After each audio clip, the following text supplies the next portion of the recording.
Desde mi parte, lo que vamos a hablar es el manejo inicial de la enfermería en el paciente de gran cremado. Como bien la doctora explicó, un caso clínico que acostumbra a suceder a nosotros, es importante reconocer, como decía Caro Soto al inicio, el reconocimiento de todas las funciones que hagan los participantes del equipo, ¿ya? Es muy importante la sinergia que tengamos unos a otros, ¿ya? Desde el personal técnico, auxiliares, enfermeros, el equipo de rehabilitación, la parte médica. Considerar que el paciente quemado, un paciente gran quemado, un paciente que puede estar hasta 150 días hospitalizados, como en el caso de nosotros, y pasa desde una fase aguda, de muchas complicaciones, a un periodo prolongado de hospitalización que va a ir dependiendo de su resolución quirúrgica principalmente, ¿ya? En el contexto general, ¿cuáles son los pacientes que nosotros recibimos? Son aquellos, de acuerdo a los criterios de inclusión, aquellos pacientes mayores a 65 años, con 10% más de quemaduras tipo A o B, aquellos que tienen un índice de gravedad sobre los 70 puntos, aquellos que presentan lesiones de la vía aérea, quemaduras eléctricas por alta tensión, quemaduras con patologías graves asociadas y quemados politraumatizados. Como les digo, es fundamental reconocer ciertas características en lo que uno se desenvuelve en el trabajo. Importante el trabajo en equipo, valga la redundancia, pero también reconocer cuáles son nuestros insumos que tenemos a disposición, cuál es nuestro recurso físico que tenemos a disposición y de la misma manera el recurso humano que tenemos a disposición. Hoy en día existe la plataforma RMQ que a nosotros nos permite identificar o tener una idea general de cuál es la condición que vienen llegando los pacientes al servicio. De esa manera nosotros estandarizamos un plan de cuidado. Y eso también nos permite dar seguridad y calidad en la atención respectiva. ¿Qué debemos saber para el diagnóstico y el manejo inicial? ¿En qué escenario ocurre la quemadura? ¿Cuánto es el tiempo de evolución de que lleva el paciente quemado? Si pasó un mes, si pasaron 10 días, no es lo mismo que si se quemó el paciente el día de ayer. ¿Cuál fue el agente causal, el mecanismo y el tiempo de acción en que ocurrió el accidente?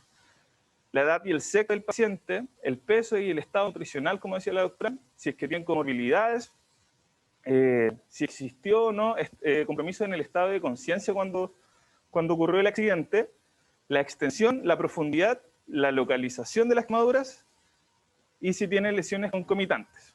Todos esos factores son importantes de incluir en el momento inicial de que nosotros empezamos a manejar al paciente. El escenario es importante reconocer si fue en un espacio abierto o cerrado, debido a que si estamos en un espacio cerrado tenemos mayor riesgo de que este paciente sufra injuria inhalatoria versus una explosión que ocurre en un espacio abierto. Por eso es importante la anamnesis previa. El tiempo de evolución va a definir las características de la quemadura. Existen centros, a partir de la base que el manejo del quemado es algo que se desarrolla a partir ni en el pregrado nos enseñan mucho el manejo del quemado, así que es más bien lo que se va desarrollando en la práctica clínica. Y esto nos lleva a determinar cuánto es el tiempo de evolución y cómo se manejó previamente el ingreso hacia nosotros a nuestra institución. ¿Ya? El agente causal es determinante también si es escaldadura, que decir a través de agua caliente, si fue fuego o una quemadura eléctrica. ¿Por qué principalmente? Porque todos tienen distintos tipos de energéticos, distintos tipos de calor y emisión que se ve afectado el organismo. Entonces, cambian también las características en el manejo. ¿Y cuál fue el mecanismo de que sucedió el accidente? Si fue una explosión, si fue una autoagresión, son antecedentes que también tenemos que incluir. Si hubo presencia o no de acelerantes, que si a la vez la presencia también aumenta la temperatura de exposición, trayendo consigo características propias en la evolución de estas lesiones. Importante también conocer la edad y el sexo. Tienen peor pronóstico aquellos extremos de edad, aquellos niños menores de 2 años y aquellos adultos mayores, considerando también el sexo, donde las mujeres tienen un menor grosor de piel, ¿ya? Y también se ven mucho más afectados cuando sufren estos accidentes. Y si el paciente tiene o no comorbilidades que pueden afectar a lo largo del tratamiento, en el tratamiento hospitalario que puedan presentar. Y si hubo compromiso de conciencia, como decía. ¿Cómo evaluamos la extensión? Como decía la doctora, tenemos distintas características. Una de ellas es a través de la superficie de palma, la cual equivale al 1% la palma del paciente, y es útil en quemaduras que son menores a un 15%. Entonces, cuando uno hace la evaluación inicial, nos permite identificar, si son zonas aisladas, cuál es la extensión total. ¿Ya? Por otro lado, tenemos la regla de los 9 de Wallace, en donde el cuerpo se segmenta en distintas zonas corporales y cada una está segmentada en un 9% de acuerdo a la zona que se ve ahí determinada según el esquema. Y estas son útiles la utilización en quemaduras de mediana a extensa, de mediana a más extensa en los pacientes adultos. Y por la parte pediátrica, tenemos la plantilla de Lund and Broder, que también es aplicable en los pacientes adultos obesos mórbidos, que tienen su proporción corporal alterada en comparación con el resto de pacientes, ¿ya?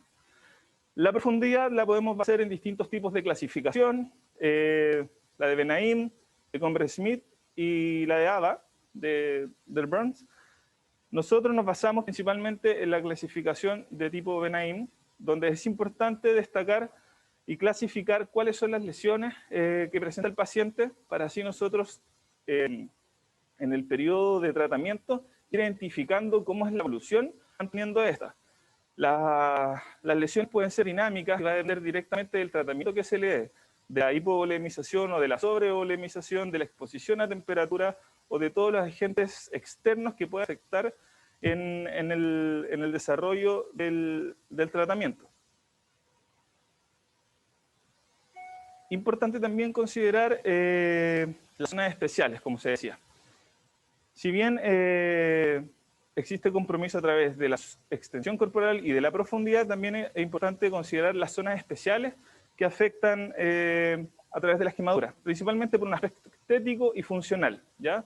Y en ellas consideramos las cara y cuello, los pliegues articulares, las mamas, axilas, las manos, los pies y los genitales. Todas ellas, a pesar de por ser solo únicas, podrían afectar y tener una complicación en el desarrollo ahora y en un futuro en los pacientes grandes quemados. Por eso es muy importante considerarla y si se presentan los pacientes, tener el manejo adecuado para cada una de ellas, principalmente asociado al posicionamiento y el manejo dinámico en curaciones. El índice de gravedad, de acuerdo al índice de Garcés, es determinante también para evaluar cuáles son las condiciones del paciente y cuáles son las características que debiésemos poseer en una unidad para recibir al paciente. Es muy importante esto, porque nosotros, si tenemos un paciente 20% quemado, va a ser completamente distinto el manejo si lo llegamos a tener en un paciente sobre un 50%. Ya eso nos da una necesidad de requerimiento humano, de requerimiento físico, que hay que identificar previamente para terminar con el desarrollo posterior. Y estos se clasifican en distintos puntajes, ¿ya? Nosotros en WAP recibimos aquellos pacientes críticos y con sobrevida excepcional, de acuerdo al puntaje que va relacionado en la edad, o un factor multiplicador de acuerdo a la profundidad que tengan las lesiones. Nos va a clasificar qué tan grave es el paciente, y eso nosotros lo identificamos y se clasifica. En el manejo inicial, como se decía, es el manejo prácticamente del politraumatizado. Importante asegurar todo lo que es vía aérea. Nos pasa y sucede que muchas veces pacientes, por una explosión de gas en espacio abierto, el SAMU en el prehospitalario se intuba rápidamente, muchas veces sin la necesidad, pero es importante tener el criterio para definirlo. Y ahí en el momento que nosotros, si estamos en la urgencia o en la fase UADA, identificar si el paciente realmente requiere ese tubo o no. ¿Ya? Parte de la ventilación, asegurar toda la terapia ventilatoria, lo mismo con la parte de circulación. Considerar el déficit neurológico, si hubo compromiso de conciencia, si estuvo expuesto a humo, CO2, que terminen exponiendo por mayor tiempo al paciente en la zona del accidente. Y la exposición en el cuidado de la temperatura corporal. Muy importante esto, el paciente gran quemado pierde temperatura con facilidad, no hay control de temperatura asociado a su afección en la piel. Entonces, importante siempre el ambiente, controlarlo desde la fase inicial, ya en el prehospitalario con mantas térmicas, en la fase de urgencia, considerar el ambiente con espacios cerrados, circulación de aire, ¿ya? Y ya en un box o en su unidad propiamente tal, siempre elevar la temperatura en el box para controlar y evitar la hipotermia, que nos podría también complicar la profundización de las lesiones. Y la resucitación con fluidos, de acuerdo a lo que decía la doctora. Lo que es vía aérea, siempre la sospecha de injuria inhalatoria, los antecedentes si hubo fuego o no, y la exposición a gases en espacios cerrados, ¿ya? Si hubo inflamación de las ropas.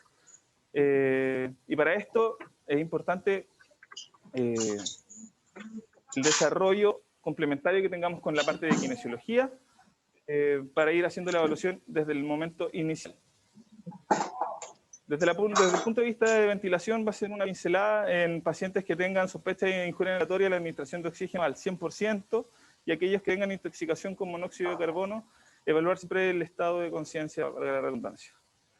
En lo resto a la circulación, hay que considerar el aspecto que los pacientes en una fase inicial, posterior a las 72 horas del accidente, existe una variación corporal asociado principalmente al edema, que hay que considerar siempre. Desde el punto de vista de los accesos venosos, se discrepa absolutamente con la instalación de accesos centrales desde el hospitalario o bien desde la zona de urgencia principalmente, por todos los riesgos que conlleva las sobreinfecciones o bacteremias asociadas al procedimiento. Por eso es importante considerar el capital venoso que presentan estos pacientes.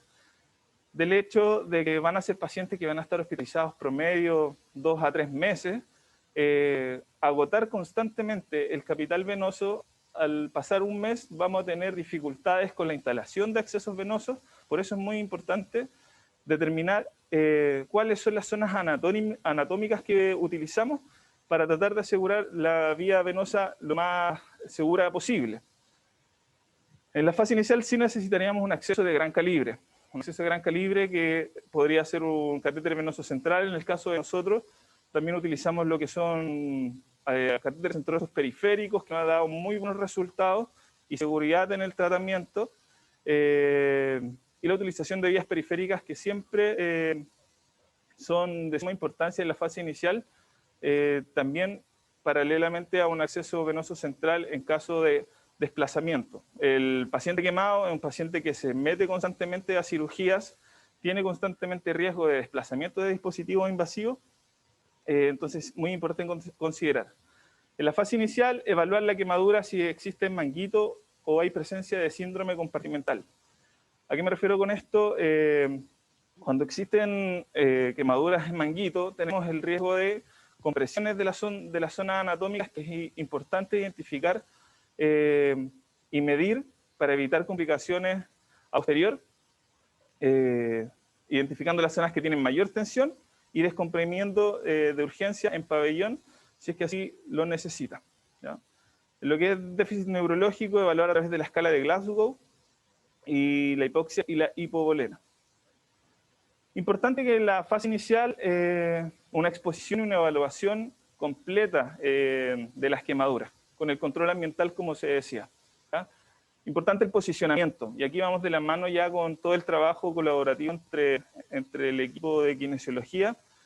el paciente comienza a edematizarse desde todas las áreas. Si existen quemaduras faciales, importante tener una cabecera sobre los 30 grados. Si vemos que la evolución va a ser unas características como las que tenemos en la foto, podemos tener un mayor riesgo de perder la vía aérea, y ahí sería importante considerar la instalación de un dispositivo invasivo para ventilación artificial y lo que son compromisos de extremidades, ya sea superiores e inferiores, el posicionamiento a elevación para disminuir propiamente tal la profundización de las lesiones, ¿ya? Importante en el momento de la evaluación, aquí la participación de todos, es imposible hacer una evaluación inicial solamente con un participante desde el punto de vista de enfermería o técnico. Nosotros en el equipo, en el ingreso, tratamos de entrar todo el equipo para identificar cuáles son las zonas anatómicas afectadas y desde el punto de vista de kinesiología también saber cuáles son las zonas que podemos trabajar o desarrollar desde la rehabilitación temprana.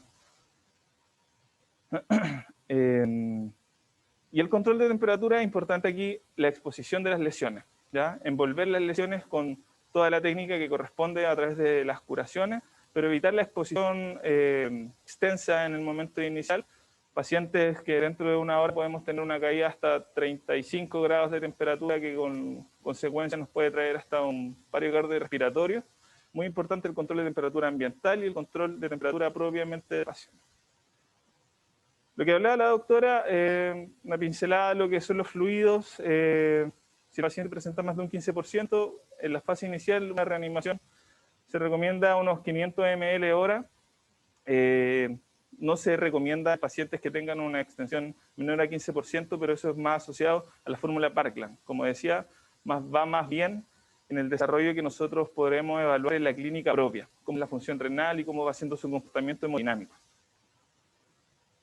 Este es un box, como decía la doctora Soto en un inicio, somos centro de referencia, pero igual no tenemos las características espaciales que necesitáramos. Ya un box de 12 a 18 metros cuadrados, que con todo lo instrumental muchas veces se dificulta el desarrollo de la atención en el paciente. Sin embargo, es importante reconocer cuál es el ambiente en que nos desenvolvemos para tratar de hacer las medidas lo más oportunas posible, ¿ya?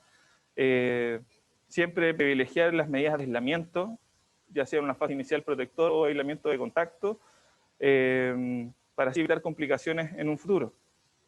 Importante la monitorización inicial de signos vitales y clínicos, evaluar la extensión y profundidad de las lesiones, considerar cuáles son los elementos invasivos que vamos a instalar, el cálculo del volumen, manejar el dolor y la pseudoanalgesia y la protección de los cuidados de la propia quemadura. En lo que son monitorización de signos vitales, considerar siempre la frecuencia cardíaca. Un paciente que ingresa, ya sea por un comportamiento hipovolémico, lo podemos tener más taquicárdico, ya sea por dolor, también puede tener las mismas características. Si comienza con choque hipovolémico, controlar siempre monitorización invasiva de presión arterial, la saturación, control de temperatura y diuresis asociado a lo que es la fórmula de reanimación hídrica. En lo que respecta a exámenes de laboratorio, importante considerar el grupo sanguíneo del paciente desde el momento 1. Es un paciente que siempre, o la mayoría de las veces, va a requerir de transfusión sanguínea. Por eso es importante en el inicio reconocer el grupo sanguíneo del paciente, hemograma completo, control de gases arteriales y venosos, electrolitos, las pruebas de coagulación, perfil bioquímico, lactatos, electrocardiograma, sobre todo en pacientes que sufren quemaduras por alta tensión y tienen alteraciones electrocardiográficas asociadas al traspaso de energía, radiografía de tórax y enzimas cardíacas también asociados a causas eléctricas. Importante la evaluación inicial del paciente, la extensión y la reanimación con fluido. A través de la fórmula, como se destaca, que solamente es una base de nosotros para ir evaluando cómo se comporta posteriormente, ¿ya? A 4 ml por kilo, según el porcentaje de superficie corporal afectada. Las primeras 24 horas, la mitad se realiza en las 8 horas. Y posterior a las 24 horas, ir controlando la diuresis, que vaya entre 0,5 ml kilo hora a 1 ml kilo hora, y así evitamos el deterioro de la función renal. Controlar la diuresis horaria y un balance hídrico estricto, siempre con reposición de cristaloides y suelo lactato. En lo que respecta a elementos invasivos, importante la instalación de dispositivos seguros para el paciente, que evitemos un constante cambio de dispositivos invasivos, considerar que el paciente quemado es un paciente que exuda constantemente, y este exudado también puede afectar a tener contaminación cruzada en distintos, durante el tratamiento, bacteremias. Entonces, siempre considerar un tubo orotraqueal 8.5, idealmente, si es que se tiene que realizar una fibrobroncoscopía, la instalación de una línea arterial, ¿ya? Accesos venosos centrales, catéteres urinarios y sondas nasoenterales desde el punto cero, ¿ya?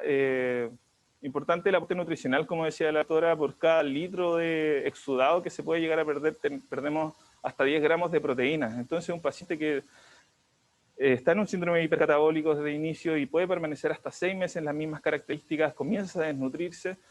Fundamental el aporte nutricional. Nosotros en la fase inicial instalamos sondas nasoyeyunales y favorecemos una nutrición óptima en medida de lo que se pueda. ¿Ya? Pacientes que sufren quemaduras de vía aérea y quemaduras faciales, tenemos la complicación de cómo hacemos la fijación de ese tubo orotraqueal. Nosotros lo que utilizamos es la fijación al diente o la encía, ya sea en colaboración con el equipo dental, pero la parte de enfermería ya también la tenemos muy desarrollada, lo cual nos permite evitar lesiones faciales y profundización. Los dispositivos arteriales y venosos, utilizarlos en piel sana en medida de lo que se pueda, ¿ya? Medición de diuresis a través del CUP y siempre tener control a través del pasar del tiempo de hospitalización, de los cuidados asociados al manejo de dispositivos invasivos para evitar bacteremia, infecciones urinarias, etc. En general, considerar el manejo hemodinámico ventilatorio, considerar el manejo analgésico de los pacientes, evaluar y calcular la extensión y profundidad de una manera completa. ¿Ya? No sacamos nada con evaluar solamente por la parte anterior, sino que visualizar en su contexto total al paciente, controlar la temperatura, desviamiento y aseo quirúrgico y la oportunidad quirúrgica que va muy de la mano. Y en lo que respecta a curaciones, seleccionar un apósito y coberturas adecuadas para cada una de las lesiones según sus características. En general, las principales complicaciones que podríamos tener durante todo este proceso inicial va a ser siempre la hipotermia, por lo cual es importante controlar el ambiente, como decíamos, el choque hipovolémico versus la congestión pulmonar que puede estar asociado a la reanimación o subreanimación, ¿ya? La profundización de las quemaduras, que también va de la mano con el aspecto de la vasoconstricción asociada a la utilización de drogas vasoactivas, a la hipotermia o a los distintos factores que pueden influir. La dificultad de la instalación de accesos vasculares y elementos invasivos es algo que va a estar constantemente presente en estos pacientes, ya sea por el edema o ya sea por la dificultad y el lugar y ubicación donde podamos instalarlo, y el riesgo de sobreinfección, que a medida que va avanzando el proceso de tratamiento, cada vez es más latente. Hoy en día tenemos cada vez más casos de resistencias bacterianas, dificultad en el tratamiento antibiótico. Entonces, cada una de las medidas que nosotros realicemos desde el lavado de manos en adelante son medidas efectivas que en el tratamiento final los vamos a ver cómo afecta si esto se ve alterado.